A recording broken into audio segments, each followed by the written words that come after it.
welcome to this historic Saturn-Neptune conjunction at 0 degrees of Aries video. This is a huge deal. Yes, Saturn and Neptune meet every 35 years. Yes, Saturn and Neptune have met in Aries before. However, what makes this so potent and so amazing is the fact that it is happening at the 0 degree point.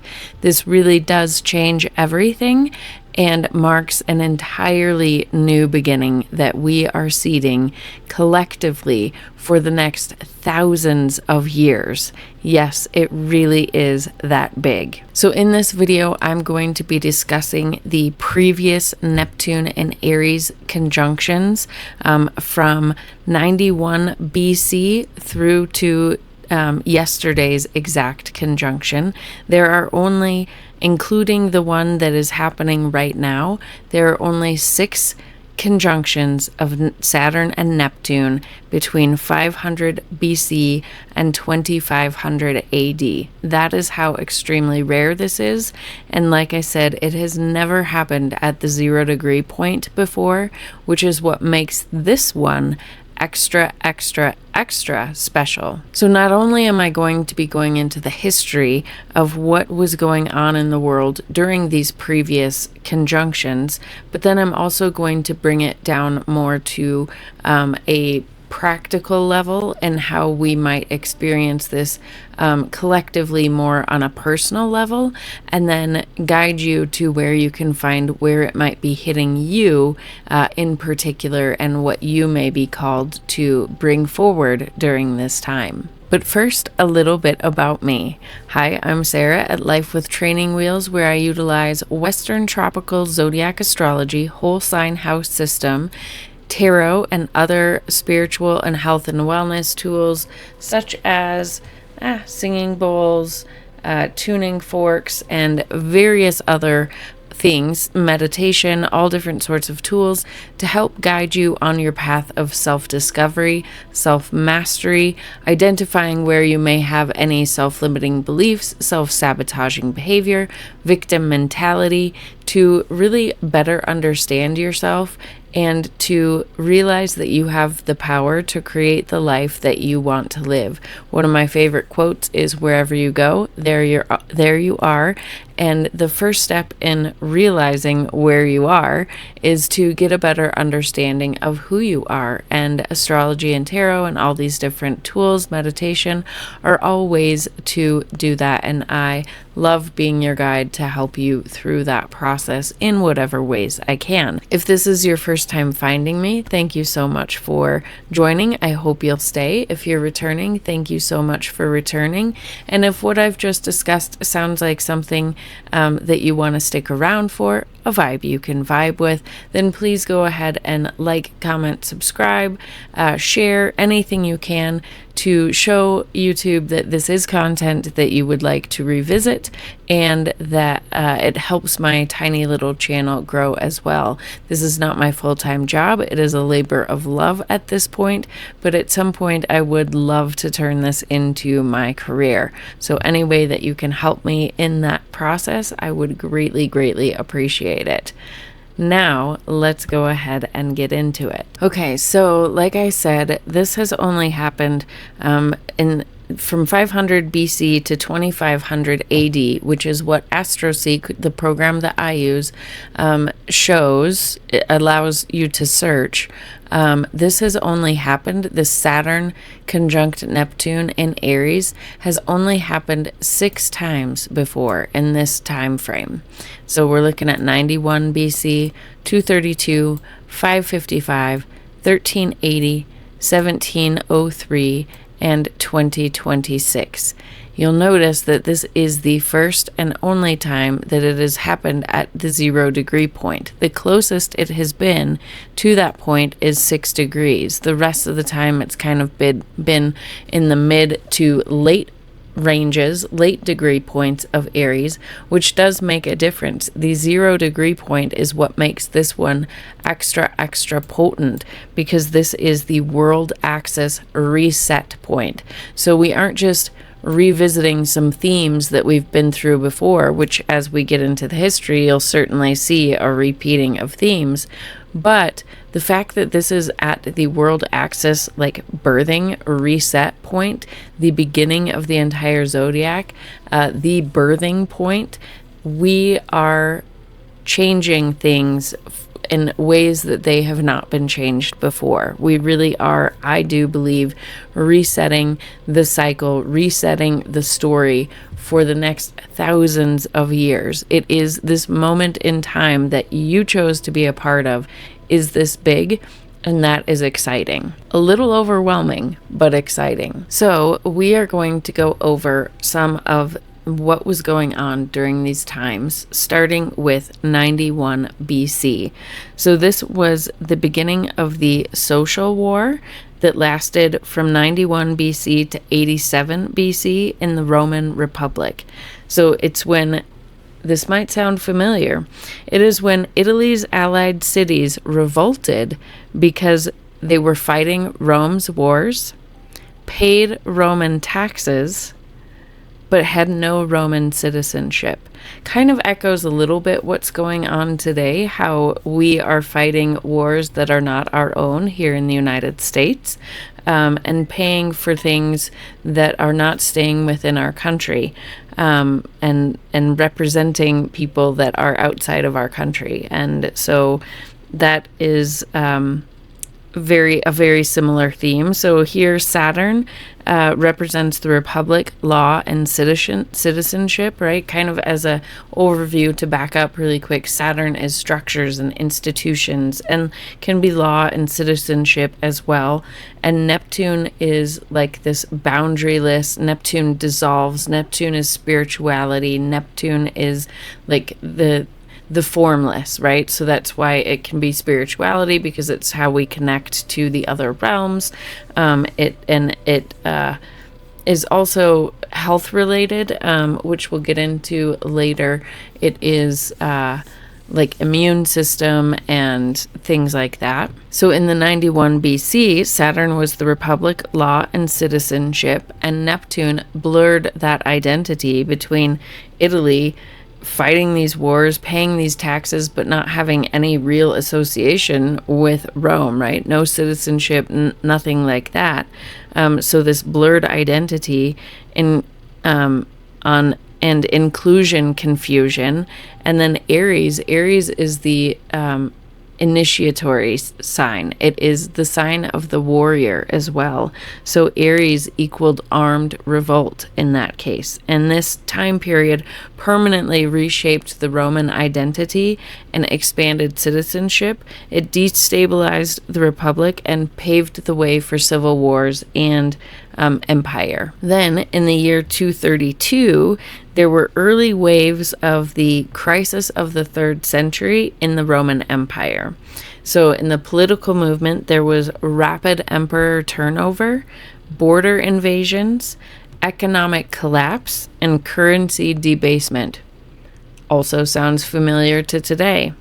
Socially, there was anxiety, there was religious experimentation, and a breakdown of centralized control. Health, there were plague outbreaks in the preceding decades, and that had resulted in like a population decline that was still kind of happening and being recovered from at this time. So in this time period, we had Saturn, the institutions, again dissolving under Neptune, and Aries equaled power struggles and military coups. So this we can clearly see some echoes to what is going on today with emperor or leadership turnover, border invasions, economic collapse of all different sorts, and currency debasements, right? There's so much going on with that. Everything else, right? Like the anxiety, the religious experimentation, breakdown of centralized control, we're seeing all that. Plague outbreaks in preceding decades, right? So we're just coming out of COVID and still learning about and seeing the effects of that, not plague, but, whatever we want to call it, that crisis, that manufactured crisis, we are still seeing the results of that during this time period, still seeing and dealing with the fallout of that. Then in 555, we had the reign of Justinian I of the Byzantine Empire. So the plague of Justinian had devastated the population starting in 541.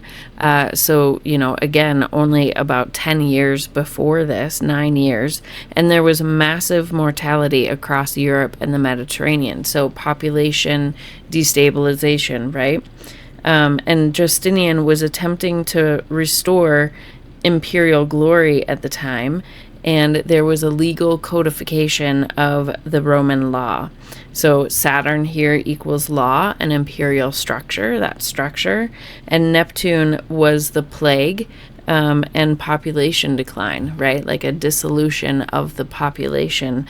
And Neptune does, again, have a lot to do with our health and like health problems that can't quite be seen and things like that. And Aries here was the aggressive reconquest campaign. Then in 1380, we had the Peasants' Revolt in England, which happened about 1381, so 1380 to 1381. There was also the Western Schism splitting the Catholic Church. So Europe was still reeling from the Black Death in the mid-1300s.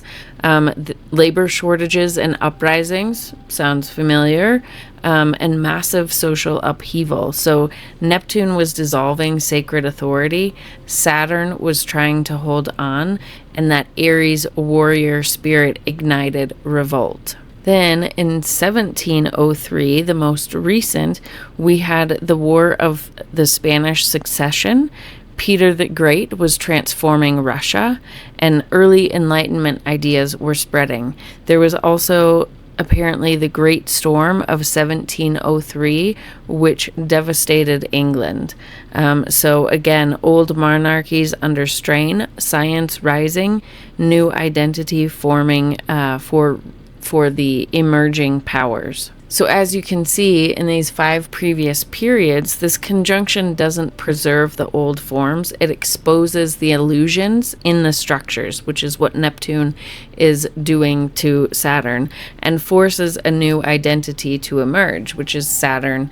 Neptune's dissolving Saturn, but at the same time, Neptune is allowing the visions of what they want to move into, and Saturn is bringing that into form. This often happened through conflict or crisis, which clearly we can see today as well. But Aries is not only war, it's also birth. So in every prior cycle, it shows not only the collapse, but redefinition as well. And what's beautiful about 2026 is it shows, like we discussed, that redefinition at the 0 point. It's not just reform this time, it's a reboot altogether. But so if we just take a step back and look, right, like we have all of these things from all of these time periods combining into one. We have the economic restructuring, we have labor shortages and economies collapsing, industries collapsing, no matter what industry it is, right? It's housing, it's auto, it's healthcare, it's education, like it is everything. It's our entire financial system, our dollar, crazy stuff going on with gold and silver. We have the BRICS nation. Like there's so much Bitcoin. There's so much going on in the financial markets. We have fighting wars that aren't ours, and our money going to places that do not represent us, and so a disillusionment of like who we are, right? And who the true citizens of the United States are, and things like that. And there's we're just coming, like many of these, there was plagues or other things going on, other health things going on that created a drop in the population, and just coming out of these major health crises shortly before this time period, which I think is very representative of Neptune and Pisces, perhaps. So we have all that, and the wars and boundaries and political leaders rising and falling, and we have all of that wrapped up into this one time period. And that is one thing that I love about astrology, is that it shows patterns, right? Astrology is all about pattern recognition and things like that. But, we're always coming at things from a different level, from a new understanding, from a new awareness. And this conjunction coming at a 0 degree, at the birthing point, I truly believe is not just regurgitating old cycles, but fixing it for good, right? Like, I don't think the world will look like it has in the past. There's so much talk out there about in all different traditions about the end times or whatever. And, I think in some sense we are at that. We are at the end of one time and the beginning of another. And it is that big. Because of this being at the 0 degree point, there really is no going back. So all these cycles that have happened in the previous, this moment in time is changing all of that and rewriting that. And I believe those cycles from here on out, whenever Saturn and Neptune meet up in Aries again, I don't think we're going to see the same patterns. I think that is this moment in time is that huge, that we are truly, truly resetting. And these things, that the evil and the corruption and the disillusionment and hopefully health problems as well, are really going away. Like, we are cleansing the world of those things so that these patterns will not repeat. I really do feel that this moment is that big. Now, I may be the only one saying that. I am going to link in the comments below all different sorts of other astrology videos that I would recommend you watch from various different astrologers. Also, a video of Stefan Burns about what is going on in the actual cosmos and how the sun plays into it and all of that stuff.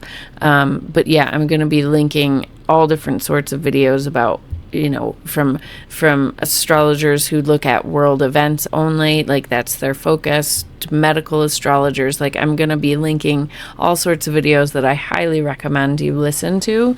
I haven't listened to all of them, but these are my favorite astrologers. So I will be listening to them when I get time. This is just the research that I've done, and I want to add them to your awareness as well, because again, I believe this moment is that big, so we need to get as many perspectives as we can. So I am going to pull up the transit chart for this exact moment in time when they are exact. But first I wanted to pull up this.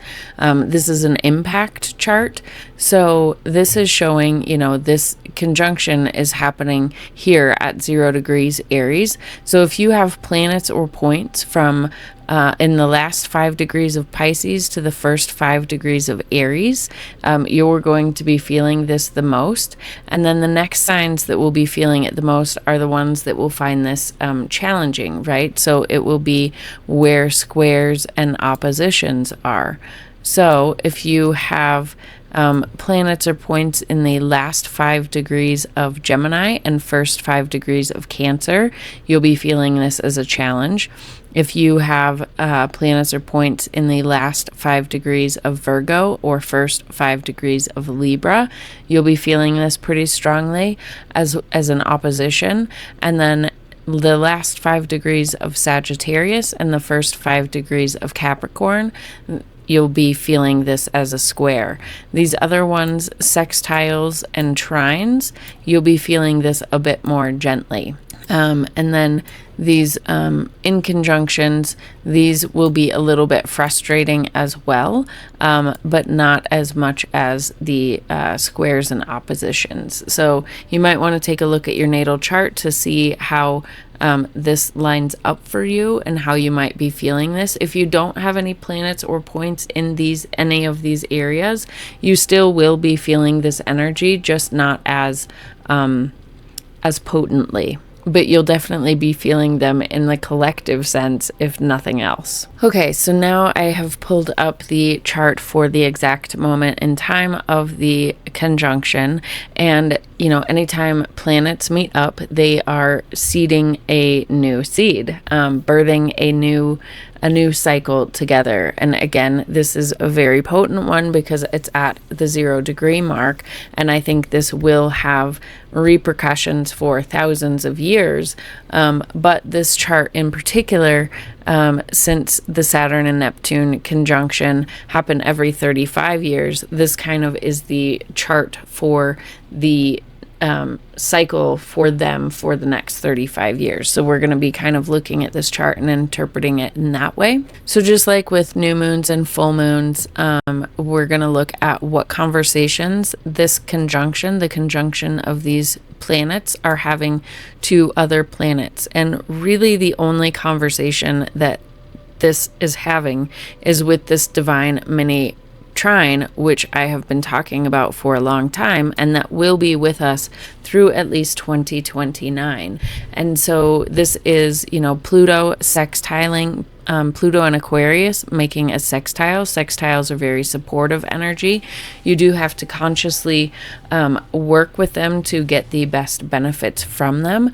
But Pluto, is the planet of transformation and digging for truth in the sign of Aquarius, which is revolution, innovation, technology, the collective. So and Pluto can also be power struggles, right? So it's the struggle between these power of the structures and the power of the collective, and the collective is trying to take back the power and to even with technology, there's a power struggle between like the oligarchs who want to use it for our control, basically, and us as people using the internet and AI and technology and all sorts of stuff to dig for the truth, right? To be able to go through files that have been released, to be able to go through and do examinations of facts and patterns and things like that our FBI isn't or won't.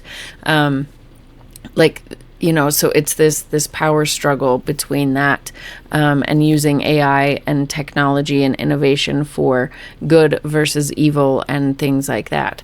But ultimately, with this being a sextile, this is going to turn out, I believe, for the good, and that we are going to figure out how to utilize this technology for the benefit of humanity, which is the Aquarius energy as well. And then there's also the sextile with Uranus, right, which is the ruler of Aquarius. And, Uranus shakes things up, turns things on its head. It's like the Tower card in the tarot. It's the lightning bolt, the quick, sudden change, the sudden intuition, the sudden insight. It also represents like electricity and our nervous system and things like that. So there's, potentially shakeups in our grid. In Taurus, this is shakeups in our financial institutions and our resource management and our overall values and things like that. And so Uranus is here shaking things up. And again, it is, while that can sometimes be jarring, especially because some of these shakeups might happen quickly, it is in a sextile. So I think any of the economic collapses or anything like that will ultimately lead to good things. And then, there's this trine between Pluto and Uranus, and they're working together to bring truth to the things that need uncovered, the structures that need to be redone. And the thing with Aquarius too, Aquarius, so we have Pluto here, and then Aquarius is ruled by both Uranus and Saturn. And the beautiful thing about the Aquarius energy is that Saturn is old structures, right? And Uranus is that revolution, that innovation, that wanting to do things differently. And so it's not really, it's this beautiful energy of not just like perhaps not total collapse, but taking the structures, keeping what might be worthwhile. So exposing truths, right? Exposing these things, getting rid of them with Saturn there, so Uranus is exposing and getting rid of, along with Neptune and Pluto, right? All of those are kind of working on dissolving Saturn, but Saturn in and of itself is strong enough to maintain some structure of so that we don't have to have complete and total collapse unless there's areas where we do indeed need that. And then the only other thing that I really want to bring in here is looking at the ruler of Aries, which is Mars, and Mars is also in Aquarius at this moment. So Mars is the warrior spirit, right? And like I just talked about, Aquarius is the collective. It is our hopes and dreams for the future. It's how do we do things better? How do we take what's been and make it something that actually is worthwhile for the people, especially. So it is fighting for the collective. It is the people rising up as individuals and collectively to, take back the power and to dissolve what needs to be dissolved, and the people digging for the truth and not giving up, right? Like we're not giving up on the things that we are demanding, and that is this Aries warrior spirit in Aquarius, and a lot of perhaps advancement in technology and things like that as well. Real quick, I want to look at the other time periods as well. So if we go back to 1703, the Saturn Neptune conjunction, I just kind of want to see what the other outer planets were doing. So it was in a wide trine to Pluto retrograde in Leo, but it was in a square to Uranus retrograde in Cancer. And so one of the things that stands out to me, number one, is that the square represents a difficulty, right? But also that these two are retrograde. So kind of like a revisiting of things, right? That kind of has that energy. Okay, so then if we look at the 1380 chart, we see that the Saturn and Neptune conjunction at 21 degrees aren't making any aspects to anything. I guess they are conjunct Venus here, but as far as the outer planets, they are not making any conversations. And we have Uranus retrograde here in Virgo, and let's see, Pluto is in Taurus. So 1380 did see like labor shortages and things like that. So that does kind of make sense, as well as Uranus retrograde in Virgo. But it's not making any aspects supportive or challenging. So it was kind of on its own there. And then here we have 555 and the Saturn and Neptune conjunction here. Again, they are making a sextile to Pluto in Aquarius, so that is very similar energy. And that time period saw more than the others, like aggressive reconquest campaigns. It was massive mortality across Europe and the Mediterranean, and codification of Roman law. So there was more. I mean, all of these periods had empire turnover and things like that, but this period in particular seemed to have the more aggressive conquest campaigns. So that might be seen here with this power struggle between the structures and the people. So that could have been why there was more of that tension perhaps during this time. And then Uranus was over here in Scorpio retrograde. So again, another retrograde, kind of like indicating that there might be a revisiting or something along those lines, but not making any aspects with this, just the Pluto aspect. Okay, and then here we have 232. So we have the Saturn Neptune conjunction here, and it is in a trine to Pluto, but retrograde in Leo, so a different energy. Leo is leadership and leaders and things like that. And this period saw rapid emperor turnover, border invasions, things like that. And you'll notice that Pluto was retrograde, so again, an energy of redoing or internalization, and then Uranus was over here making a square to Saturn and Neptune. So one supportive energy and one hard energy, and the hard energy is coming from Capricorn, which is also institutions and things like that, structures. And then finally we have 91 BC. So this, we had the Saturn Neptune conjunction right here. It was making a trine to Uranus in Pisces. And then where is Pluto? Pluto is here in Taurus. So with this one, all of the planets the outer planets are direct, and there also is a mini grand trine involved in this one, but it doesn't involve Pluto this time. It involves Mars, which is the ruler of Aries. So this one was definitely a bit more supportive in that sense. But one thing is that both of these sextiles that you'll notice are out of sign. So although they are supportive, they are degree based, which isn't as supportive of energy as if they are sign based as well as degree based. So what I mean by that is if this sextile here, if Uranus was in Aquarius, that would be a sign-based sextile.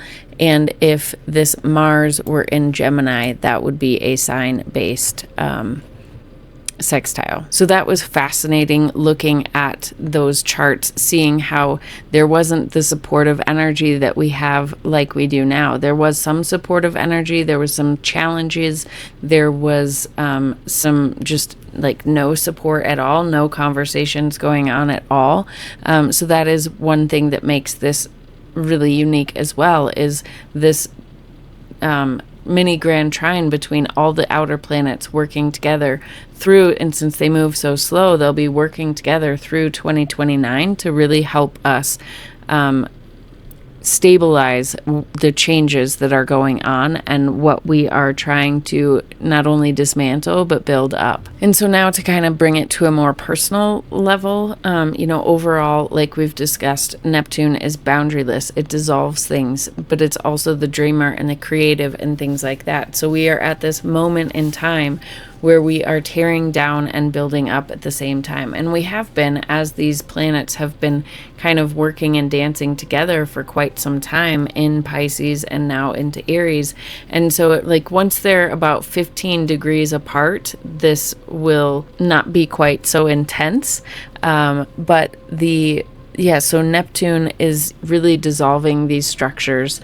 But at the same time, Saturn is helping us, with whatever we're dreaming into reality and whatever we want to ideally bring into existence. Saturn is helping us do that. So it's a dissolving and building at the same time, which is beautiful so that we don't have to have total collapse. But also, just on a more personal level, like I said in the February forecast by sign, these two planets combined, there's lower vibrational energies and higher vibrational, right? So if we look at the lower vibration, Neptune can be escapism and not wanting to deal with reality and things like that, and Saturn can bring hardship and restriction and things like that. So you put those two together, and I think we might be feeling collectively overwhelmed and feeling like giving up and like depression and not knowing where to go, not knowing how to build, not knowing how to tear down. Like Neptune brings with it that confusion. Like, how do we tear down and build up at the same time? Like, I don't understand what's going on. And with the Pluto uncovering all these truths and Uranus shaking things up all at the same time, like, it is overload, right? Everything is happening at once. So it's very easy to get overloaded. So it is really important for you to take care of yourself, to take care of your immune system, to go out and ground, to practice meditation, especially with that Saturn and Neptune, like grounding in your spiritual practice, meditating instead of escaping through drugs and addiction or things like that. And, you know, taking a break from the overload. It is okay to take a break. It's okay to take a step back. It's okay to not be okay as well. But try your best to choose the higher vibration. Try your best to know that we are, even though it might seem slower than we want, we are making a difference and we are going to change things. I truly believe for the better of humanity. But it's not going to happen overnight. So you do need to take care of yourself. You do need to, kind of maintain that, the creativity of Neptune. Like, how do we build the new things and really try to keep that hope as well. And yeah, that is the beautiful part of this, is this energy, Saturn and Neptune combined, is really a beautiful energy for manifestation, for taking our dreams, our highest and best dreams, and bringing them into the 3D, bringing them into reality. So whether you want to do journaling or a vision board or whatever it is that you want to do, this is an excellent time for manifesting, for taking those visions and creating the reality that you want. And if you go back and listen to, according to your rising sun and moon sign, the February forecasts, and fast forward to this conjunction, in those I have the timestamps in all of them. I go through where this energy is hitting your chart and where I envision you taking a leadership role, right? Because Aries is leader, Aries is warrior, Aries is the initiatory spark. So where this is hitting you personally, and therefore where you might be able to make a difference and be a leader in a certain aspect of our collective lives and your life personally, to help move us forward in not only dissolving what needs to be dissolved, but building the new alongside of it. So where you can personally get more involved in this process at this time and take an active, conscious role in what we are creating. Again, I do highly recommend checking out all the links that I'm putting in the description below, because this is such a huge moment. Don't just listen to me, listen to as many people as you can to get the holistic picture. And I look forward to seeing you in the next video. If you did like this, please comment, like, subscribe. Let me know that you do. Let YouTube know that you do, and it will help my tiny channel grow. Again, and I look forward to seeing you in my next video.